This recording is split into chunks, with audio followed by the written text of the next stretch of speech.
Welcome to Diager Solutions, votre chaîne YouTube qui va vous donner des conseils pour vous aider à réaliser tous vos projets et vous aider à atteindre l'autonomie financière.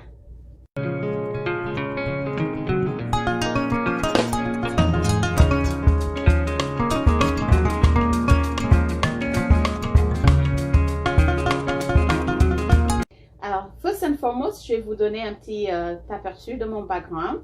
Je m'appelle Rokaya, d'origine africaine, et ça fait 23 ans que je vis aux États-Unis. Alors, j'ai décidé de partager certaines de mes expériences et aussi de mes connaissances avec la communauté pour les aider à mieux gérer leurs finances. Parce que quand je suis arrivée aux États-Unis, j'avais aucune idée de ce que je faisais et ça m'a coûté beaucoup d'argent et beaucoup de temps. Alors, aujourd'hui, je veux parler de crédit. Le crédit, en fait, c'est primordial ici aux États-Unis. C'est une mesure quantitative, en fait. C'est par cette mesure-là qu'ils regardent comment tu utilises l'argent, comment tu gères ton argent, comment tu payes tes factures, tu les payes à temps, tu les payes en retard, si tu as des cartes de crédit et combien tu as de cartes de crédit, si tu les payes à temps et si tu les payes en retard. Ils veulent savoir ton credit history. So, credit history, ça leur permet en fait de juger s'ils peuvent te donner à crédit une voiture ou une maison ou une autre carte de crédit. Donc, c'est par rapport à ton histoire qu'ils prennent des décisions. Alors, comme les banques et les autres établissements comme les assurances et tout, ils se basent sur l'histoire que tu as eue dans tes paiements, si tu payes à temps ou pas. Ça va être difficile pour une personne qui vient d'arriver d'avoir cette histoire-là. Donc, en général, ils vont te demander d'avoir quelqu'un qui te garantit. Donc, ça va être quelqu'un que tu connais, un ami ou un parent, mais il faudra que tu trouves quelqu'un qui va être ton guarantor. Alors, cette personne-là, on l'appelle le co-signer. So, il va te garantir comme quoi si tu ne payes pas, lui va payer. Donc, il va signer avec toi. Et la plupart des gens ici, ils ne veulent pas être ton garanteur parce que si tu ne payes pas, la dette va sur eux. Donc, du coup, c'est un peu compliqué de trouver ça. Mais il y a un moyen que je vais vous décrire tout de suite.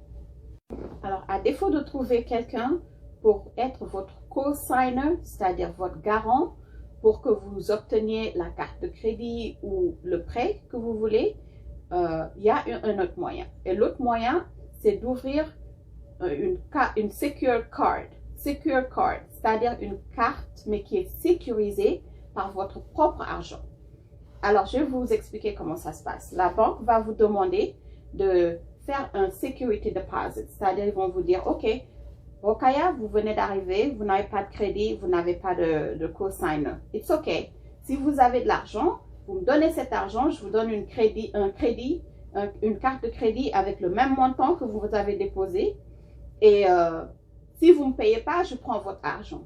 Donc, l'argent que vous déposez à la banque, ce n'est pas vraiment la carte de crédit, mais c'est une garantie en fait pour la banque. Ça fait que si vous faites défaut sur la carte de crédit, ils prennent cet argent. Alors, vous avez intérêt, quand vous avez cette carte, à bien la gérer. C'est-à-dire, vous allez faire des achats tous les mois. Essayez de faire vraiment un peu d'achat. C'est-à-dire, si vous donnez une carte de 200, vous ne voulez pas utiliser tous les 200.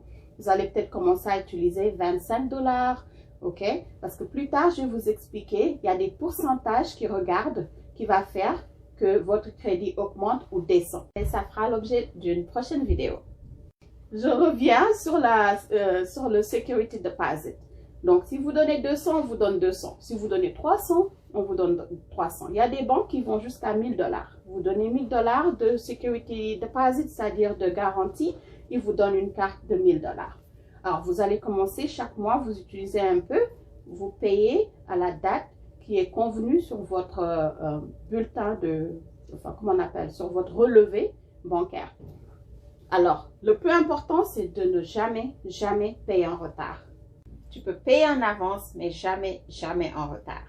Alors, c'est important de payer à temps parce qu'à chaque fois que tu payes, le montant que tu as payé, la date que tu as payé va être communiqué aux 3 bureaux qui existent aux États-Unis.